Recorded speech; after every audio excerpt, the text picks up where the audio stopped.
ಮೂರು ಎನ್ಡಿಆರ್ಎಫ್ ತಂಡವನ್ನು ಈಗ ಸದ್ಯಕ್ಕೆ ರವಾನೆ ಮಾಡಿದರೆ ಗಾಂಧಿನಗರದಿಂದ ಗುಜರಾತ್ನ ಗಾಂಧಿನಗರದಿಂದ ಅಹಮದಾಬಾದ್ಗೆ ಈಗ ಎನ್ಡಿಆರ್ಎಫ್ ಟೀಮ್ ಕೂಡ ಹೋಗಿದೆ. ರಕ್ಷಣಾ ಕಾರ್ಯಕ್ಕೆ ಸುಮಾರು 90 ಎನ್ಡಿಆರ್ಎಫ್ ಸಿಬ್ಬಂದಿ ಈಗ ಇಲ್ಲಿಂದ ಹೊರಟಿದ್ದಾರೆ. ಮೂರು ಟೀಮ್ ಮಾಡಿದ್ದಾರೆ. ಮೂರು ಟೀಮ್ಗಳು ಈಗ ಸದ್ಯಕ್ಕೆ ಅಹಮದಾಬಾದ್ಗೆ ರವಾನೆ ಮಾಡಿದ್ದಾರೆ. ಈ ಘಟನೆ ನಡೆದಿರುವಂತಹ ಮೇದಿನಿ ನಗರ ಸ್ಥಳಕ್ಕೆ ಕಳಿಸಲಾಗಿದೆ ಈಗ ಎನ್ಡಿಆರ್ಎಫ್ನ ಸಿಬ್ಬಂದಿಯನ್ನು. ಯಾಕಂದರೆ 242 ಜನ ಪ್ರಯಾಣಿಸ್ತಾ ಇದ್ದಂತಹ ವಿಮಾನ, ಅತಿ ದೊಡ್ಡ ವಿಮಾನ ಇದು. ಸೊ ಇದಕ್ಕಿದ್ದ ಹಾಗೆ ಕೆಳಗಡೆ ಕ್ರ್ಯಾಶ್ ಆಗಿದೆ. जानकारी मिली नहीं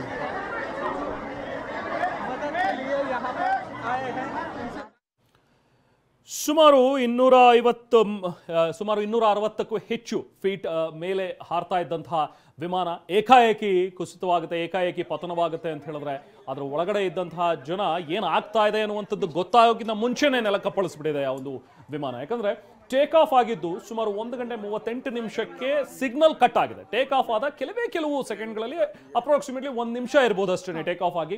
ತಕ್ಷಣಕ್ಕೆ ಸಿಗ್ನಲ್ ಲಾಸ್ ಆಗಿದೆ. ಆಗ ಮತ್ತೆ ATC ಕೂಡ ಟ್ರೈ ಮಾಡಿದ್ದಾರೆ ಮತ್ತೆ ಸಿಗ್ನಲ್ ಅನ್ನ ಎಸ್ಟಾಬ್ಲಿಷ್ ಮಾಡೋದಕ್ಕೆ, ಬಟ್ ಅದು ಸಾಧ್ಯ ಆಗಿಲ್ಲ.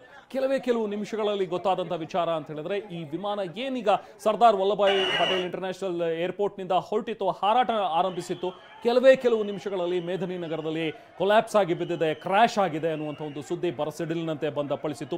ಅಲ್ಲಿದ್ದ ಜನ ಕೂಡ ಒಂದು ಕ್ಷಣ ಗಾಬರಿ ಆದ್ರು. ಏನಾಗ್ತಾ ಇದೆ ಇಲ್ಲಿ, ಯಾಕೆ ಇಷ್ಟೊಂದು ದೊಡ್ಡ 10 ಜನರನ್ನ ಈಗ ಅಲ್ಲಿ ರಕ್ಷಣೆ ಮಾಡಿದ್ದಾರೆ. ಅಲ್ಲಿ ನೋಡಿ, ಅಲ್ಲಿ ಚಾರ್ಪಾಯಿ ಅಂತ ನಾವೇನು ಹೇಳ್ತೀವಿ, ಚಟಾಯಿ ಅಂತ ನಾವೇನು ಹೇಳ್ತೀವಿ, ಆ ಮಂಚ ಅದು ಕೂಡ ಸುತ್ತಾ ಇರುವಂತಹ ಈ ದೃಶ್ಯ.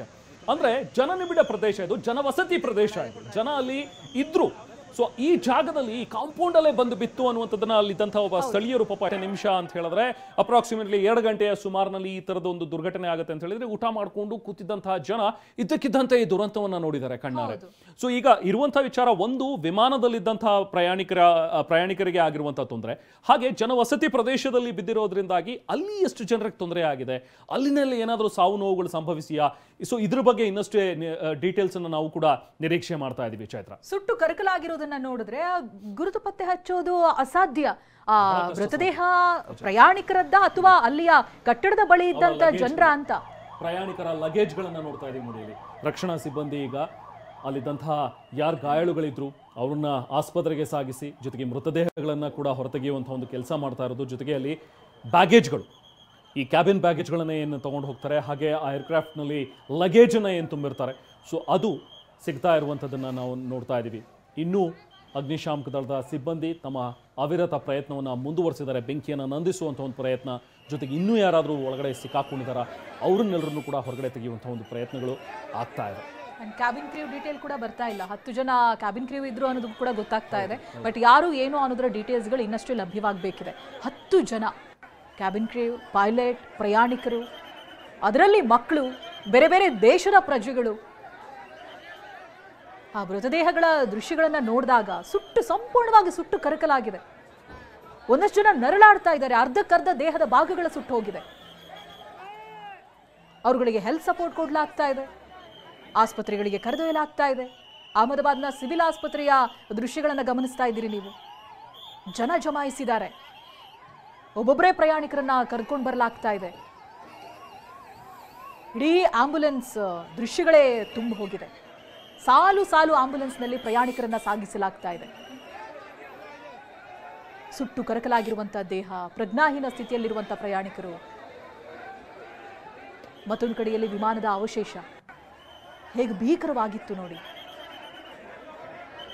NFSC ಸಿಬ್ಬಂದಿಗಳು ಕೂಡ ಇದ್ದಾರೆ, ಅಗ್ನಿಶಾಮಕ ದಳ ಸಿಬ್ಬಂದಿ ಇದ್ದಾರೆ. ಅಲ್ಲಿ ಬೆಂಕಿ ನಂದಿಸ್ತಾ ಇದ್ದಾರೆ, ಕಟ್ಟಡದಲ್ಲಿ ಹೊತ್ಕೊಂಡು ಉರಿತಾ ಇರುವಂಥ ಬೆಂಕಿಯನ್ನು ನಂದಿಸ್ತಾ ಇದ್ದಾರೆ. ಮತ್ತೊಂದು ಕಡೆ ಗಾಯಾಳುಗಳನ್ನು ಆಸ್ಪತ್ರೆಗೆ ದಾಖಲಿಸಲಾಗ್ತಾ ಇದೆ. ಸಾವಿರಾರು ಸಂಖ್ಯೆಯಲ್ಲಿ ಜನ ಸೇರಿದ್ದಾರೆ. ಎಲ್ಲರಲ್ಲೂ ಕೂಡ ಆತಂಕ ಇದೆ, ನಮ್ಮವರಿಗೆ ಏನಾಗಿದೆ ಅಂತ.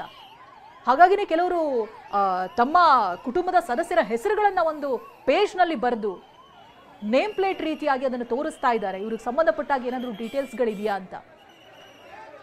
ದೇಹಕ್ಕೆ ದೇಹನೇ ಸುಟ್ಟೋದ್ರೆ ಯಾರು ಏನು ಅನ್ನೋದನ್ನ ಹೇಗೆ ಗುರುತು ಹಚ್ಚೋದಕ್ಕೆ ಸಾಧ್ಯ? ಸಮಯ ತಗೊಳ್ಳುತ್ತೆ ಇಂಥ ಸಂದರ್ಭದಲ್ಲಿ. ಕೆಲವೊಂದಷ್ಟು ಅಪ್ಡೇಟ್ಸ್ಗಳು ಸಿಗ್ತಾ ಇವೆ. ಈ ಏರ್ಕ್ರಾಫ್ಟ್ ಅಹಮದಾಬಾದ್ನಿಂದ ಸುಮಾರು 1 ಗಂಟೆ 38 ನಿಮಿಷದಲ್ಲಿ ಏನು ಟೇಕ್ ಆಫ್ ಆರಂಭಿಸ್ತು, ಅದಾಗಿ ಕೆಲವು ಸೆಕೆಂಡ್ಗಳಲ್ಲೇ ಮೇಡೇ ಕಾಲ್ ಕೂಡ ಸಿಕ್ಕಿದೆ ATCಗೆ ಅಂತೇಳಿ. ಅಂದರೆ ಮೇಡೇ ಇನ್ ದ ಸೆನ್ಸ್ ಪೈಲಟ್ಗಳು ಅದನ್ನು ಮೇಡೇ ಕಾಲ್ ಅಂತ ಹೇಳ್ತಾರೆ. ಅಂದರೆ ತಕ್ಷಣಕ್ಕೆ ಏನಾದರೂ ಒಂದು ಎಮರ್ಜೆನ್ಸಿ ಲ್ಯಾಂಡಿಂಗ್ ಆಗಬೇಕು, ಯಾಕಂದರೆ ಒಂದು ಟೆಕ್ನಿಕಲ್ ಸಮಸ್ಯೆ ಆಗಿದೆ, ತೊಂದರೆ ಇದೆ ಏರ್ಕ್ರಾಫ್ಟ್ನಲ್ಲಿ ಅಂತ ಹೇಳಿದ ತಕ್ಷಣ ಮೇಡೇ ಕಾಲನ್ನು ಕೊಡ್ತಾರೆ. ಸೊ ಆ ಮೇಡೇ ಕಾಲ್ ATCಗೆ ಸಿಕ್ಕಿತ್ತು ಅನ್ನುವಂಥದ್ದನ್ನು ಕೂಡ ಈಗ ಹೇಳಲಾಗ್ತಾ ಇದೆ. ಸೊ ತಕ್ಷಣಕ್ಕೆ ಅಲರ್ಟ್ ಆದರೂ ATC ಕೂಡ, ಬಟ್ ಸಿಗ್ನಲನ್ನು ಎಸ್ಟಾಬ್ಲಿಷ್ ಮಾಡೋದಕ್ಕೆ ಪ್ರಯತ್ನ ಪಟ್ಟರೆ ಸಿಗ್ನಲ್ ಅದಾಗಲೇ ಕಟ್ ಆಗಿ ಹೋಗಿತ್ತು. ಟೇಕ್ ಆಫ್ ಆದ ಕೆಲವು ಸೆಕೆಂಡ್ಗಳಲ್ಲಿ, ಸೇ ಫಾರ್ ಎಕ್ಸಾಂಪಲ್ 1 ನಿಮಿಷದಲ್ಲೇ ಸಿಗ್ನಲ್ ಕೂಡ ಕಟ್ ಆಗಿತ್ತು. ಯಾವಾಗ ಮೇಡೇ ಕಾಲ್ ಅವರಿಗೆ ರಿಸೀವ್ ಆಯಿತು ಅದಾದ ನಂತರ ಅವರಿಗೆ ಸಿಗ್ನಲೇ ಸಿಕ್ಕಲಿಲ್ಲ. ನಂತರ ಗೊತ್ತಾಗಿದ್ದು ಈ ಫ್ಲೈಟ್ ಅಲ್ಲಿ ಹೋಗಿ ಕ್ರ್ಯಾಶ್ ಆಗಿದೆ ಅಂತ ಹೇಳಿ.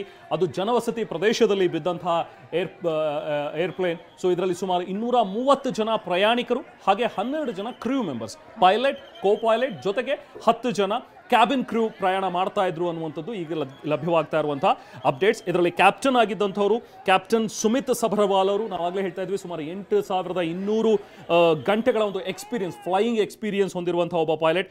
ಮತ್ತೊಬ್ರು ಇವ್ರ ಜೊತೆಗೆ ಕೋ ಪೈಲಟ್ ಇದ್ರು, ಅವರು ಕೂಡ 1100 ಗಂಟೆಗಳ ಫ್ಲೈಯಿಂಗ್ ಎಕ್ಸ್ಪೀರಿಯನ್ಸ್ ಅನ್ನು ಹೊಂದಿರುವಂತಹ ಕೋ ಪೈಲಟ್. ಸೊ ಪೈಲಟ್ ಮತ್ತೆ ಕೋ ಪೈಲಟ್ ಜೊತೆಗೆ 10 ಜನ ಕ್ಯಾಬಿನ್ ಕ್ರೂ ಕೂಡ ಇದರಲ್ಲಿ ಪ್ರಯಾಣ ಮಾಡ್ತಾ ಇದ್ರು.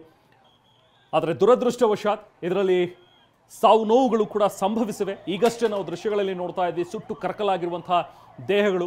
ಬಟ್ ಎಕ್ಸಾಕ್ಟ್ ನಂಬರ್ ಇನ್ನೂ ಕೂಡ ಲಭ್ಯವಾಗಿಲ್ಲ. ಈಗ ತಕ್ಷಣಕ್ಕೆ ಅಲ್ಲಿದ್ದಂತಹ ಗಾಯಾಳುಗಳನ್ನು ಆಸ್ಪತ್ರೆಗೆ ಸಾಗಿಸುವಂಥ ಒಂದು ಕೆಲಸ ಆಗಿದೆ. ಇದರಲ್ಲಿ 169 ಭಾರತೀಯ ಪ್ರಜೆಗಳಿದ್ರು, 52 ಬ್ರಿಟಿಷ್ ಪ್ರಜೆಗಳು, 6 ಪೋರ್ಚುಗಲ್ನ ನಾಗರಿಕರಿದ್ರು ಅನ್ನುವಂಥದ್ದು ಸದ್ಯಕ್ಕೆ ಲಭ್ಯವಾಗ್ತಾ ಇರುವಂತಹ ಮಾಹಿತಿ. ಹಾಗೆ ಕೆನಡಾದ ಪ್ರಜೆ ಒಬ್ಬ ಇದ್ರು ಈ ವಿಮಾನದಲ್ಲಿ. ಹಾಗೆ X CM of Gujarat Vijay Rupani ಅವರು ಕೂಡ ಇದರಲ್ಲಿ ಟ್ರಾವೆಲ್ ಮಾಡ್ತಾ ಇದ್ರು ಅನ್ನುವಂಥದ್ರ ಬಗ್ಗೆ ಲಭ್ಯವಾಗಿರುವಂತಹ ಮಾಹಿತಿ. ಬಟ್ ಅವರ ಬಗ್ಗೆ ಇನ್ನಷ್ಟು ಡೀಟೇಲ್ಸ್ ನಾವು ಕೂಡ ನಿರೀಕ್ಷಿಸ್ತಾ ಇದ್ದೀವಿ.